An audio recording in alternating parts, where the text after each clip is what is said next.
hello community, NuNet community, and also a community of Nubian, the Nubian Research, the DeSci project that recently has entered a collaboration with NuNet. We have with us Mosa, who is leading the project. Hi, Mosa.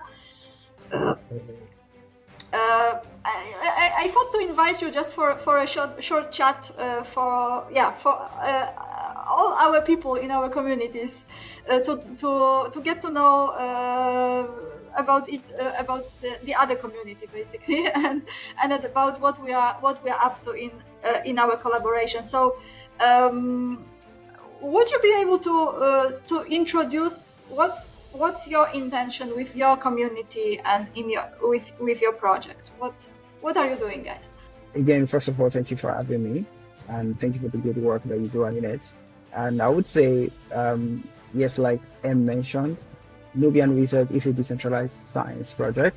And for those who may not be familiar, decentralized science is essentially a movement that tries to use the blockchain infrastructure, some of its philosophies, some of its even ideologies, as a way to fund research, fund scientific research, as opposed to what we have in traditional science, where there's a lot of bureaucracy. So leverages things like consensus mechanism, leverages things like decentralized autonomous organization, basically putting power and ownership back into the hands of the people who are conducting the research, doing the dirty work, and all of the things like that, right? So that is what decentralized science is in a nutshell.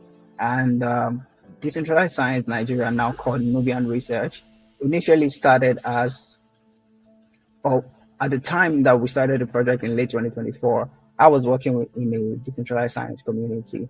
And as I began to read more into, the ideals, the philosophy, I thought that this is something that is needed in a place like Africa, because I've lived largely my whole life in the global south, especially in Africa. And I thought that some of these technologies or some of these ideas are things that could be beneficial to, researchers, to early stage researchers and people, younger generation especially, who are coming up and then who are becoming more technology savvy and can learn some of these things. So we began to look into how exactly can we use this to contribute to global knowledge output that is coming from the global south, Africa, and how can we ensure that we use it as a coordination mechanism for young researchers as well, those who want to seek funding, those who want to seek global collaboration and partnership with all the larger ecosystems that are doing something in their field, in their discipline, and how can we begin to make all of this happen to make sure that knowledge is not tied to just one region. We are ensuring that we're leveraging technology to be able to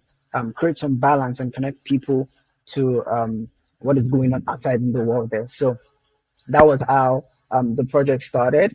And it's been quite a very, very interesting one. Because we've seen, when we started, we were just like, okay, let's just start this thing and pilot it in Nigeria, because that is the place where we had the highest number of participation and the highest number of collaborators. But as we launched our main infrastructure, which is now the NubianResearch.com, we began to see papers and researchers get interested from other parts of Africa, from West Africa, from Ghana, South Africa, and we began to see other collaborators even from India upload their papers, get interested in the DeSci movement. And it was just so beautiful to see. And then it's also one of the reasons why we eventually evolved our name from just DeSci Nigeria to Nubian Research, so that we can be as inclusive as possible. And then other people can just feel a sense of belonging and be a part of it, who are not from this region. So I hope that answers your question. So now you have researchers basically affiliated from all across Africa and also India, yes? Yes, correct. Basically, it's an online community, yes? So people can join from wherever they are based. What brings them to want to affiliate with you? What's the difference in a situation of one individual researcher that is not affiliated versus a person who belongs to a community like yours?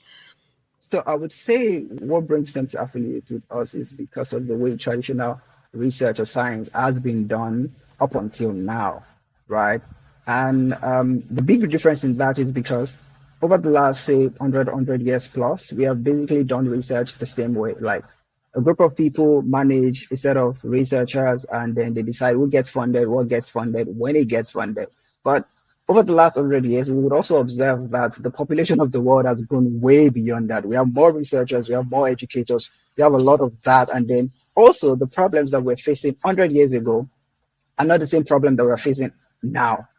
And even 100 years from now, we're going to be facing totally different kind of problems. So there needs to be a set of alternative path, and that's the way I describe decentralized science. It creates that alternative path for traditional science to allow innovation to grow at the rate at which these problems are evolving, so that we don't go extinct, basically, so that we look for ways to prefer solution as we are seeing this problem. And so when I see young researchers join our community, when I see young researchers join, upload their papers, contribute their papers to what is going on, when I speak to them, some of them say, "Oh, it gets hard and it is difficult to go through the traditional route, peer reviewing. Some of them don't even get paid or recognized for peer reviewing papers. Some of their work, even in some places in Global South, their work they don't get credited for it, like maybe their supervisor or some other senior authority in the department or in their faculty, they take credit for their work and all of those things. So that is why there's a platform like ours, young and with the picture of the future, looking ahead and then using technologies that put ownership and power back into their hand. So these are the kind of things that attract them to want to join a platform like ours. Yeah. So obviously you need tooling, you need community, you need collaborators, you need to come together for fundraising, yes, and it's a social network is always needed for activity like that. What kind of researchers do you have in your group, and how many? So we have researchers across engineering, software engineering, hardware. We have people across aeronautics engineering. We have even social sciences that are doing stuff in policy, looking into the hard data of how they can influence policy. So we have across the way I describe our infrastructure is that it is discipline agnostic. As we have people building hardware, building software, we also have people dealing with the humanities, dealing with the arts and humanities, and these are the kind of the range of researchers that we have in our ecosystem. Amazing, yeah. So first learning for whoever is listening to us, if you happen to run research projects and want collaborators from this region, here is your person. Just reach out to Mosa, because there is a social network of people busy with all kinds of research, and it sounds that majority of them are engineers and more on the technical side, but not all. So also social researchers and so on. There are plenty. Like I don't know if this is the case in your network, but a lot of this decentralized science activities are also natural sciences. Yes, like all sorts of the citizen science with like all collection of data, sensing, like even environmental research and so on. So it's always interesting to see how particular ways of collecting data actually need a very broad collaboration of people from different parts of the world, and each can be collecting just a little bit of data, yes, but when it's pulled together, then the image emerges, and this is something that would be extremely difficult to coordinate in a traditional setting, yes, when you have an institution placed somewhere. Collecting data from all over the world when it needs physical presence in these places, or like some empirical operation on the ground. Yes, it's ridiculously more expensive than people coming together, having the equipment, having the method, and coordinating together. So I really love such projects, and I really wanted to highlight what you are doing, because we are on the internet and there's plenty of people around, and who knows who is listening, and I'm sure you need support, and I'm sure you need also uptake of the capabilities that the human capabilities that your network is aggregating. Yes, and we have entered this collaboration, and it will be evolving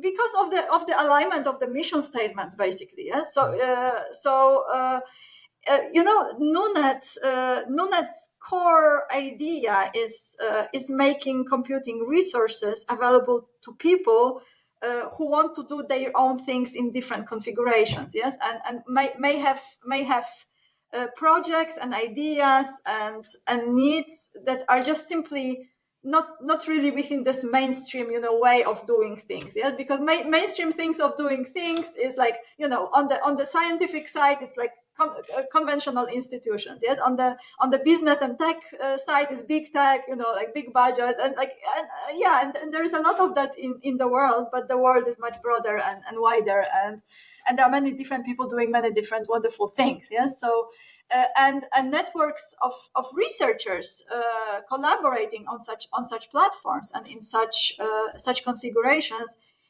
Again, just like it is with human capabilities, same with technological capabilities. They do have their individual computers, sometimes servers, and when they are isolated, they can just like provide all the tooling for themselves. Yes, and if they want to do something bigger, they hit the limit when they are on their own. Yes, and when they have their tooling, they are not using it. It's just wasting away. Whereas when you put few hundred people together in such situation, both the hardware and the human ware can really very nicely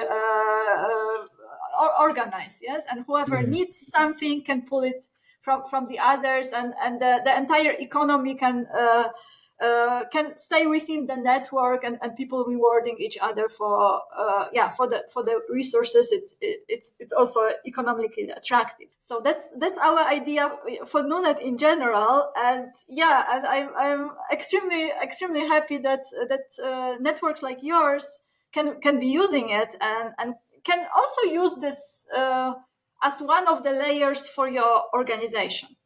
Because pooling resources, like real capabilities together, is something that a network of researchers, it's a value proposition of the network of researchers towards each individual researcher. Yes, like what are you coming, what are you getting out of affiliation?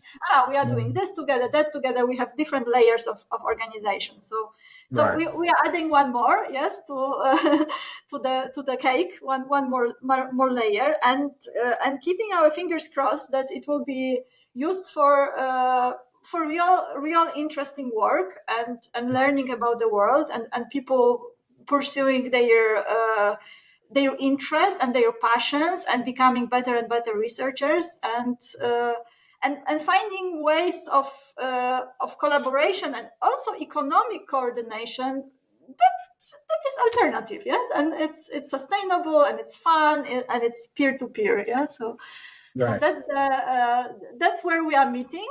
And we want to recruit people to your network. Yes, we want to promote the idea of joining Decentralized Science Network Nubian, wherever you are based in Nigeria or Africa or wherever. Yes. So, is there anything else you would like to say to people potentially interested in joining your network? Nothing more. I mean, just come around, say I, feel free to ask your questions, send us a DM on Twitter or send me a DM on Twitter. I'm happy to always respond, and happy to talk. So people can find you on X, on Twitter, and there is a website. What is the? We will link all the links. Yes, so that people can click and find you. Yeah, and I hope there will be. We have quite a large community, and I'm sure many members are also based in the global south, and basically wherever they are based, if they are interested to join and contribute. Whether on this in this share and get compute layer, or whatever other layer there is in collaboration, in research with research, social science, and any form of collaboration really, and then amazing, and all kinds of research institutions that do need researchers, like already recruited and mobilized and ready to get engaged, also should get in touch with Mosa. And there are people already organized and ready to do all kinds of research. Wonderful. So thank you, Mosa, and all the best of luck. And let's see how this compute flows between the researchers in the world.